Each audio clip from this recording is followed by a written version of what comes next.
At sa wakas nga, pagkatapos ng 2 linggo ay eto na ulit ang mga tomboy para maglinis. Hindi pa namin alam kung bukas may pasok pa kami. Kasama nga namin si Ate Tinay dahil mamamalengke daw siya ng mga stocks nila ni Mama sa bahay. On the way na ang mga tomboy. Fast forward, nandito na nga kami sa kliyente at sinashampoo ko na itong isa sa mga item na pinapagawa sa amin, yung stroller. Tumulong na nga dito yung aking kaibigan na si Jay Borrero. Sana i-follow nyo rin po siya sa kanyang page. Siya nga po yung taga-suction at ako naman itong magsashampoo.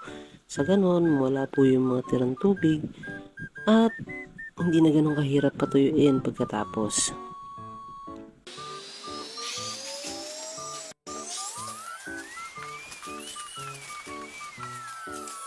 Pagkatapos nga po ng pagsasaksyon at pagsashampoo, eto naman ang aming last na procedure, yung pag-i-steam. Ito po ay tumutulong nang sa ganun ay ma-disinfect at ma-sanitize yung mga item na ipinapagawa po sa amin.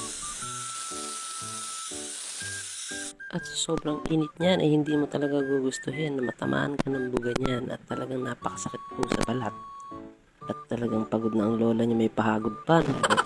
At pahinga muna ang mga tomboy habang nagpapatuyo.